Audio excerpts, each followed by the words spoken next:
नमस्कार दोस्तों, आपका इस वीडियो में स्वागत है। दोस्तों, आज की इस वीडियो में हम लोग आपकी कक्षा 7वीं का अध्याय 18 जिसका नाम है तोते की शिक्षा, यानी इस तोते की कहानी को हम लोग पढ़ेंगे, जो कि रविंद्रनाथ टैगोर के द्वारा लिखी गई है। दोस्तों, आज की इस वीडियो में हम लोग इस अध्याय को बहुत ही ध्यान से और विस्तार से पढ़ेंगे कि इस कहानी में क्या बताया गया है। दोस्तों, यह कहानी रविंद्रनाथ ठाकुर की एक सार्वकालिक कहानी है जिसमें शिक्षा प्रणाली पर व्यंग है। तोते की शिक्षा के लिए किया गया सारा उपक्रम व्यर्थ होते दिखाया गया है। यह कहानी समझ के बिना रटंट शिक्षा प्रणाली से बाहर निकालने का संदेश देती है। तो दोस्तों, आइए इस अध्याय की शुरुआत करते हैं कि इस कहानी में क्या बताया गया। तो दोस्तों, इस कहानी में एक था तोता। वह बड़ा मूर्ख था। गाता तो था पर शास्त्र नहीं पढ़ता था। उछलता था, फुदकता था, उड़ता था, पर यह नहीं जानता था कि कायदा कानून किसे कहते हैं। राजा बोले, ऐसा तोता किस काम का? इसमें लाभ तो कोई नहीं, हानि जरूर है। जंगल के फल खा जाता है, जिससे राजा मंडी के फल बाजार में टोटा पड़ जाता है। मंत्री को बुलाकर कहा, इस तोते को शिक्षा दो। तोते को शिक्षा देने का काम राजा के भांजे को मिला। पंडितों की बैठक हुई। विषय था उक्त जीव की आवधिय का कारण क्या है। बड़ा बड़ा गहरा विचार हुआ। निष्कर्ष यह निकला कि तोता अपना घोंसला साधारण खरपात से बनाता है।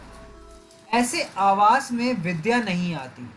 इसलिए सबसे पहले तो आवश्य यह है कि इसके लिए कोई बढ़िया सा पिंजरा बना दिया जाए। राज पंडितों को दक्षिणा मिली और वे प्रसन्न होकर अपने अपने घर गए। पिंजरा बनाने के बाद सुनार बुलाया गया। वह सोने का पिंजरा तैयार करने में जुट गया। पिंजरा ऐसा अनोखा बना कि उसे देखने के लिए देश विदेश के लोग जुट गए। कोई कहता, शिक्षा की तो इति हो गई। कोई कहता, शिक्षा ना भी हो तो क्या, पिंजरा तो बना, इसे तोते का ही क्या नसीब है। सुनार को थैलियां भर भर कर इनाम मिला, जैसा कि आप स्क्रीन पर बनी आकृति में देख पा रहे। वे बोले, यह काम इतनी कम पोथियों से नहीं चलेगा। राजा के बांजे ने सुन लिया। उन्होंने उसी समय पोथी लिखने वालों को बुलाया। पोथियां बनने लगी और उनकी नकल होने लगी। नकलों के और नकलों की नकलों के पहाड़ बन गए। जिसने भी देखा उसने यही कहा कि वाह, इतनी विद्या को धरने की तो जगह भी नहीं रहेगी। नकलवासियों को भी ढेर सारे इनाम दिए गए। वे अपने अपने घर की ओर दौड़ पड़े। उनकी दुनिया में तंगी का नामो निशान भी बाकी ना रहा। कीमती पिंजरे को भी देख रेख में राजा ने भांजे ने बहुत व्यस्त रहने लगे। इतने व्यस्त की व्यवस्था की कोई सीमा ना रही। मरम्मत के काम भी लगे ही रहते। फिर झाड़ पोछ और पॉलिश की धूम भी मची रहती थी। जो देखता यही कहता कि उन्नति हो रही है। इन कामों पर अनेक लोग लगाए गए और उनके कामों को देख रेख करने पर और भी अनेक लोग लगे। सब महीने महीने मोटे मोटे वेतन ले लेकर अपने बड़े बड़े संदूक भरने लगे। वे और उनके चचेरे ममेरे मौसेरे भाई बंद बड़े प्रसन्न हुए और बड़े बड़े कमरों में मोटे मोटे गद्दे बिछाकर बैठ गए। संसार में और अभाव तो अनेक हैं, पर निंदकों की कोई भी कमी नहीं है। एक ढूंढो हजार मिलते हैं। वे बोले, पिंजरों की तो उन्नति हो रही है, पर तोते की खोज खबर लेने वाला कोई नहीं। बात राजा के कानों में पड़ी। उन्होंने भांजे को बुलाया और कहा, क्या भांजे साहब, ये कैसी बात सुनाई पड़ रही है?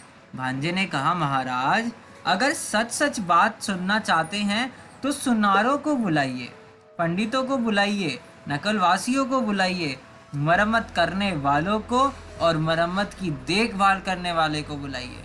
निंदकों को हलवे पूड़ी में हिस्सा नहीं मिलता, इसलिए वे ऐसी ओछी बातें करते हैं। जवाब सुनकर राजा ने पूरे मामले को भली भांति और साफ साफ तौर से समझ लिया। भांजे के गले में तत्काल सोने के हार पहनाए गए। राजा का मन हुआ कि एक बार चलकर अपनी आंखों से ये देखे कि शिक्षा कैसे धूम धड़ाके और तेजी के साथ चल रही है। सो एक दिन वे अपने मुहासिबों, मुहलगों, मित्रों और मंत्रियों के साथ स्वयं ही शिक्षाशाला में आ धमके। उनके पहुंचते ही ढयोढ़ी के पास शंख, घड़ियाल, ढोल, तासे, नगाड़े, तुरहैया, दमाने, बांसुरिया, झाल, करताल, मृदंग आदि आदि आप ही आप बज उठे। पंडित गले फाड़ फाड़ कर, चुटिया हिला हिला कर मंत्र पाठ करने लगे। मिस्त्री, मजदूर, सुनार, नकलवासी, देखभाल करने वाले और उन सभी के ममेरे, फुफेरे, मौसेरे भाई जय जयकार करने लगे। भांजा बोला, महाराज देख रहे हैं ना? महाराज ने कहा, आश्चर्य है, शब्द तो कोई कम नहीं हो रहा। भांजा बोला, शब्द ही क्यों, इसके पीछे अर्थ भी कोई कम नहीं। राजा प्रसन्न होकर लौट पड़े। ढयोढ़ी को पार करके हाथी पर सवार होने वाले थे कि पास के झुरपुट में छिपा बैठा एक निंदक बोल उठा, महाराज अपने तोता तो देखा भी नहीं। महाराज आपने तोते को देखा भी है? राजा चौंक गए और बोले, अरे हाँ, यह तो बिल्कुल भूल ही गया था कि तोते को तो देखा ही नहीं। लौटकर पंडित से बोले, मुझे यह देखना है कि तोते को तुम पढ़ाते किस ढंग से हो। पढ़ाने का ढंग उन्हें दिखाया गया। देखकर उनकी खुशी का ठिकाना ना रहा। पढ़ाने का ढंग तोते की तुलना में इतना बड़ा था कि तोता दिखाई ही नहीं पड़ता था। राजा ने सोचा, अब तोते को देखने की जरूरत ही क्या है, उसे देखे बिना भी काम चला सकते हैं। राजा ने इतना तो अच्छी तरह समझ लिया था कि बंदोबस्त में कहीं कोई भूल चूक नहीं है। पिंजरे में दाना पानी तो नहीं था, थी सिर्फ शिक्षा, यानी ढेर की ढेर पोथियों के ढेर पन्ने फाड़ फाड़ कर कलम की नोक से तोते के मुंह में घुसेड़े जाते थे। तोते को गाना तो बंद ही हो गया था, चीखने चिल्लाने के लिए भी कोई गुंजाइश नहीं छोड़ी गई थी। तोते का मुंह ठसाठस भरे जाने से बिल्कुल बंद हो गया था।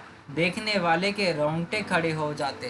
तोता दिन पर दिन इस उच्चतम व्यवस्था के बीच अधमरा होता गया। देखभाल करने वालों ने समझा कि प्रगति काफी आश्चर्यजनक हो रही है। फिर भी पक्षी स्वभाव के एक स्वाभाविक दोष से तोते का पिंड अभी टूट नहीं पाया था। सुबह होते ही वह उजाले की ओर टुकर टुकर निहारने लगता था। वह बड़ी ही बेचैनी के साथ अपने पंख फड़फड़ाने लगता। इतना ही नहीं, किसी किसी दिन तो ऐसा भी देखा गया कि वह अपनी रोगी चोट से पिंजरे के ही सलाखें काटने में जुटा हुआ है। कोतवाल गरजा, ये कैसी बेअदबी है।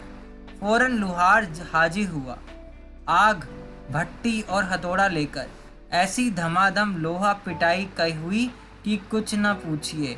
लोहे की साकल तैयार की गई और तोते के पर काट दिए गए। राजा के संबंधियों ने हांडी जैसे मुंह लटका और सिर हिलाकर कहा, इस राज्य के पक्षी सिर्फ बेवकूफ ही नहीं, नमक हराम भी है। और तब पंडितों ने एक हाथ में कलम और दूसरे हाथ में बर्छा ले लेकर वह कांड रचाया जिसे शिक्षा कहते हैं। लुहार का काम धंधा बेहद बढ़ गया और लुहारिन के अंगों पर सोने के गहने शोभा देने लगे। और कोतवाल की चतुराई देखकर राजा ने उसे बहुत इनाम दिए। तोता मर गया। कब मरा इसका निश्चय कोई भी ना कर सकता। कमबख्त निंदक ने अवज्ञा फैलाई कि तोता मर गया। राजा ने भांजे को बुलवाया और कहा, भांजे साहब, ये कैसी बात सुनी जा रही है? भांजे ने कहा, महाराज तोते की शिक्षा पूरी हो गई। राजा ने पूछा, अब भी वह उछलता फुदकता है? भांजा बोला, अजी राम कहिए, अब भी उड़ता है, ना कतई न कही, अब भी गाता है, नहीं तो दाना ना मिलने पर अब भी चिल्लाता है ना। राजा ने कहा, एक बार तोते को लाना तो सही, देखूंगा जरा। तोता लाया गया, साथ में कोतवाल आए, फायदे आए घुड़सवार। तो दोस्तों, इस आकृति में आप देख पा रहे हैं कि किस प्रकार तोता आया, किस प्रकार राजा से मिला और किस प्रकार घुड़सवार कोतवाल फायदे प्यादे आए। तो यह कहानी रविंद्रनाथ ठाकुर की एक सार्वकालिक कहानी है जिसमें शिक्षा प्रणाली का पर व्यंग है। तो दोस्तों, आज की इस कहानी में हमने तोते की शिक्षा को बहुत ही विस्तार में समझा। धन्यवाद दोस्तों।